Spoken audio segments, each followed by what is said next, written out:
Hi, my name is Carole, and I'm the chef owner of the Breadline and Soup Kitchen in Cambridge, Vermont.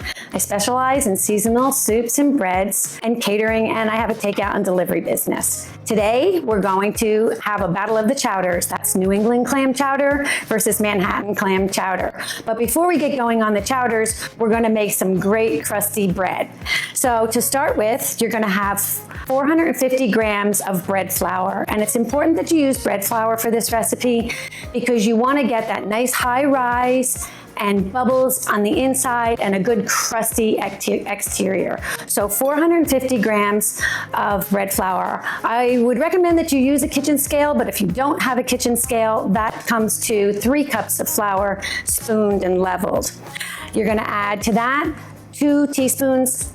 Well, let's just go with 1 packet of yeast, but if not, it'd be 2 teaspoons of yeast. You're going to put that on one side of the bowl. Then you're going to have 2 teaspoons of kosher salt. And again, you're going to put that on the opposite side of the bowl because if you mix the yeast and the salt together on top of each other, you're going to kill the yeast right off the bat. So you're going to slowly mix that yeast into the flour. This is called a bread whisk. Again, it's a perfect tool. You don't need a mixer or anything. As a matter of fact, this is a no-knead artisan bread. So once it rises, we're going to flip it over. We're going to put it in a Dutch oven in the oven, and that's it. It's so super easy. So mix in the salt and the yeast, and make sure you get a good mix on that with your whisk. To that, the only other ingredient, 1.5 cups of hot, right out of the tap water. That's it. If it's a little warm to your finger, that's the perfect temperature. You're gonna dump it in all at once and then slowly just blend it in. You're gonna rotate this so the flour doesn't come splashing out. And as you're doing this, you're gonna see that it makes a really shaggy, wet dough that you wouldn't be able to knead anyway. So it's gonna stay right in this bowl. As soon as we get it all mixed up and make sure that all the salt and the yeast is incorporated, I'll let you see what it looks like when it's fully mixed.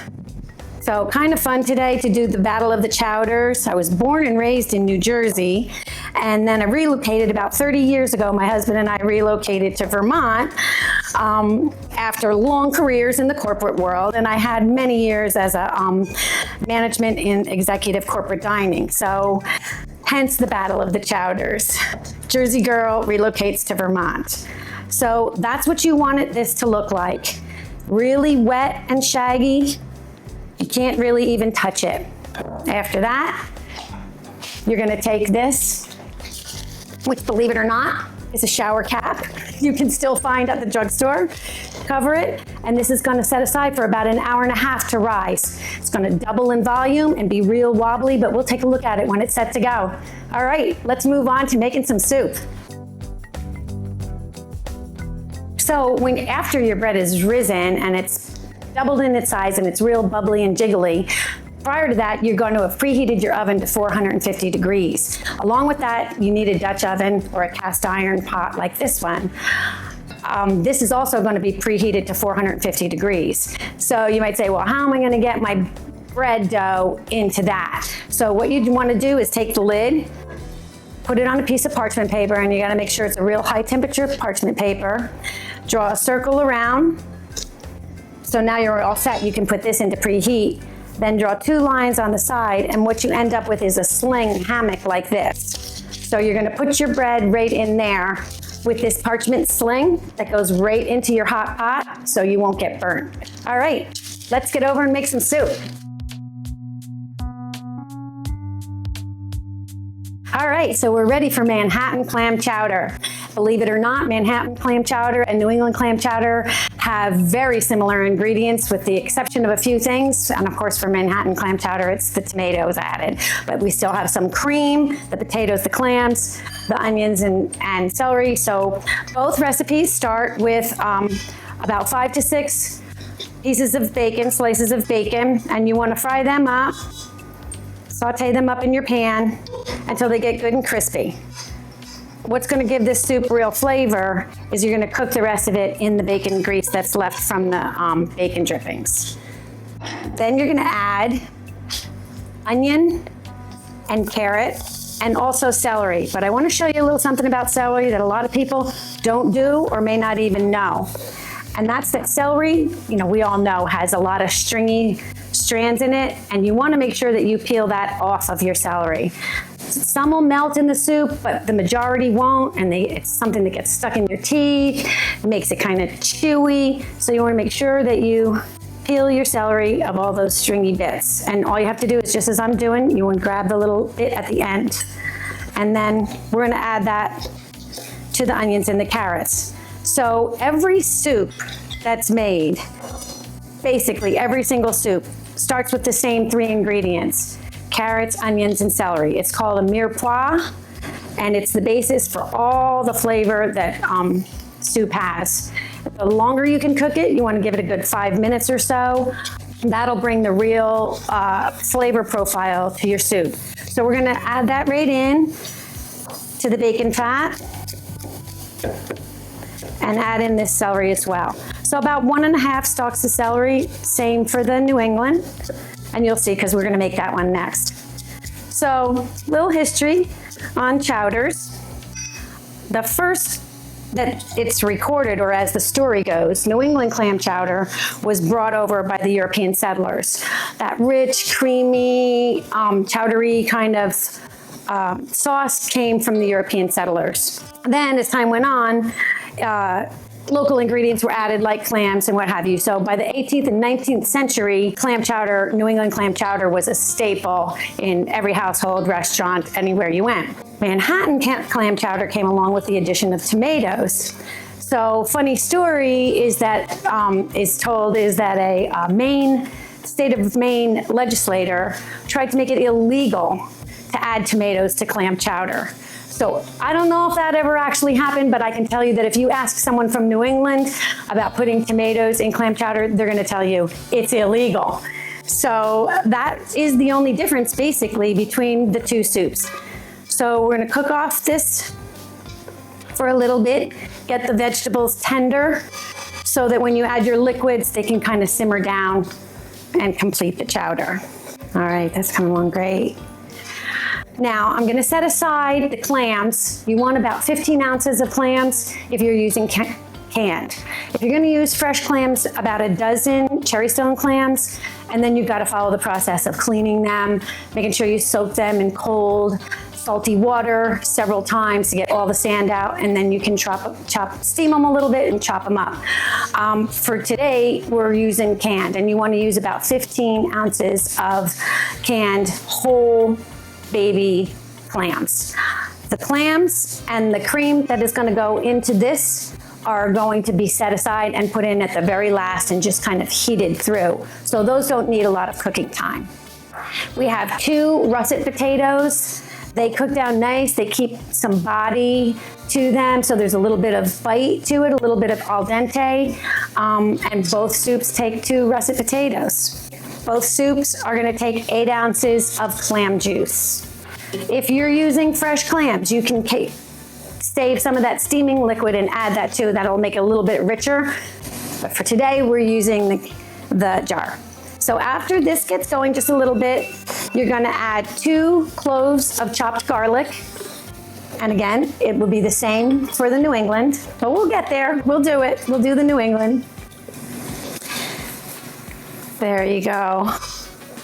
We'll add in the clam juice, and you'll hear it sizzle off and take those little bit of brown bit that's on the bottom and kind of mix it in. That's what we want. All right, so you add 8 ounces of clam juice, a 28-ounce can of fire roasted tomatoes, and you really want to go with fire roasted because again, that has a richer flavor and really creates a nice flavor profile for your soup. To that, add a tablespoon of tomato paste and 2 russet potatoes, a little bit of Aleppo pepper, and really this is to taste. You're not looking to get something too spicy, but you want to have a little bite come out. And then at the end, to taste, we'll do salt and pepper. So you want to blend these up really well. All right. And then you're going to put a lid on it and let it simmer for about 15 to 20 minutes. All right, we'll be right back with New England Clam Chowder. All right, so we're back now to make the New England Clam Chowder, which, you know, a lot of people think is the best and the only. You're gonna start exactly the same as the Manhattan Clam Chowder. 5 to 6 strips of bacon, render that down in the pan, because we're again gonna use those drippings. A little bit different for New England Clam Chowder. To the drippings, we're gonna add 2 tablespoons of butter. So we're gonna let that set aside, because that'll go in at the end along with the clams. 2 tablespoons of butter, melt that down. And if you remember, we did a carrot in the Manhattan Clam Chowder, but in the New England Clam Chowder, it's just celery and onion, no carrot, because you don't want anything to take away from that really great creamy look. So onions go in, and again, same thing, you're gonna saute them down so they're a little bit translucent, a little golden color, and that's gonna bring out all the flavor. Not to forget, we're gonna peel the celery so we don't have any of those strings.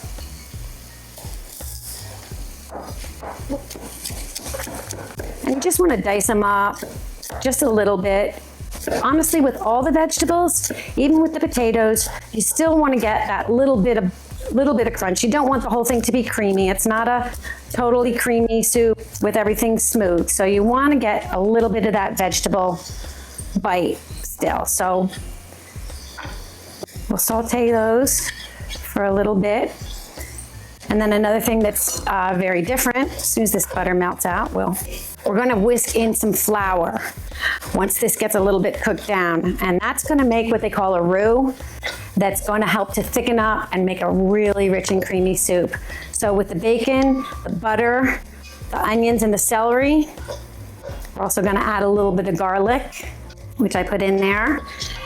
And that's going to, when that all cooks down, that's going to make it perfect roux for thickening. We'll just wait until this butter melts a little bit.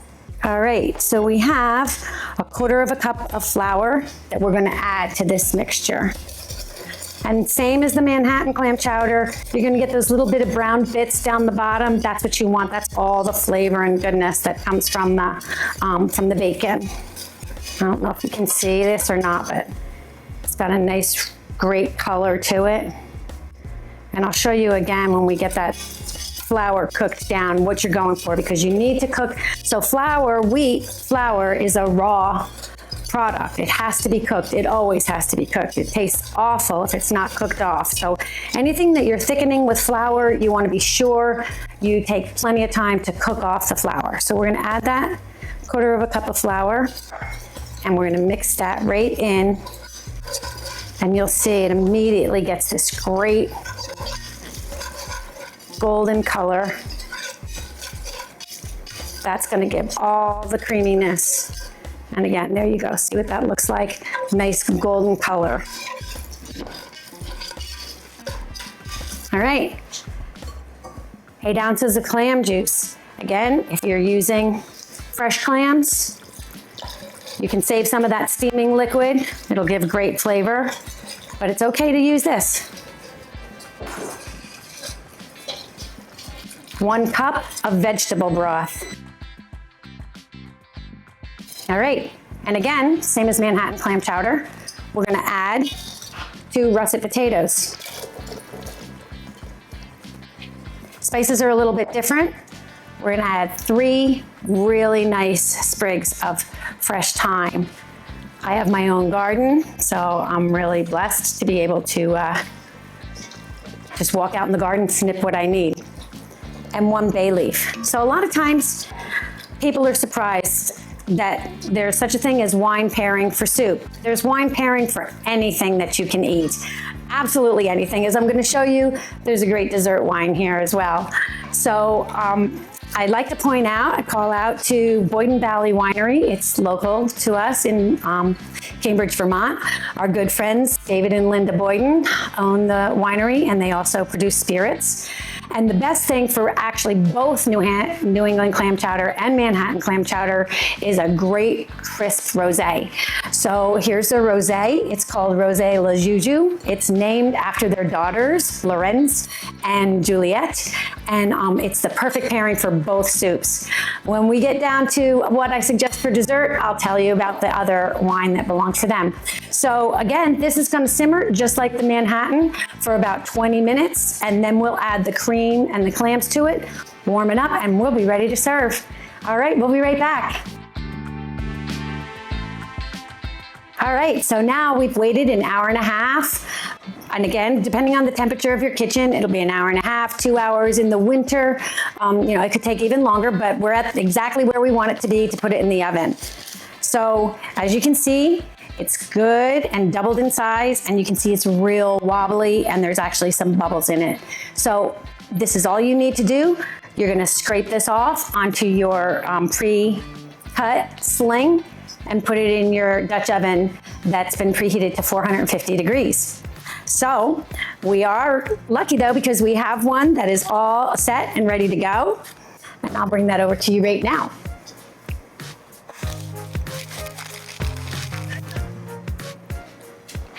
All right, so being careful, very hot. There you go. It's a perfect loaf. So with breads, you really want to be sure that you let it rest for about 10 minutes. You definitely don't want to cut right into it. If you cut right into it, no, that one came out good. If you cut right into it, it's gonna go soggy, and then the rest of your loaf, and I mean, there's nothing better than a warm slice of bread and butter. But if you can just hold off about 10 minutes, it'll still be a little bit warm on the inside, and you won't lose all that goodness. It won't go mushy or soggy on the inside. All right, so we'll be back in just a minute, and we will plate up our soups and show you what the inside of the bread looks like. Okay, so we're here with our finished product. We've got the New England Clam Chowder, the Manhattan Clam Chowder, and you can see that they're both very hearty soups, a full meal in and of themselves. Just for a little bit at the end, you want somebody to kind of spoon through. We're gonna add a little bit more bacon to each, because you can never have too much bacon. And then a little bit of chopped parsley for some pretty color. And then of course, it wouldn't be clam chowder without some oyster crackers. Just a few oyster crackers. There we go. All right, so our bread's been resting. I'm gonna show you a little technique for cutting into a crusty bread, because sometimes the bottom crust can be very tough to get through because it's been cooking in the Dutch oven at such a high temperature. So it's all rested. I would say anyone should invest. Even if you buy all of your crusty bread from the store, everyone should have a really, really, really good bread knife. So you don't want to smash it, you want to cut right through. So the first thing you're going to do is cut right down the middle. And again, when you get down to the bottom, it's going to have that little bit of resistance to the crust. So there you go. You can see we got some nice bubbles going in there. And then the easiest way to do it from here is to come in from the side and cut your slices like this. Nice big thick slices. For my family, nice big thick slices, because they'll go through this one whole loaf of bread. My husband Mark, he can eat a whole loaf of bread by himself. I'd like to take this opportunity to have him come up so I can introduce you. This is my husband Mark. He does all the heavy lifting, whether it's a big bag of flour, tables, chairs, whatever it is, soup tureens. He's your guy.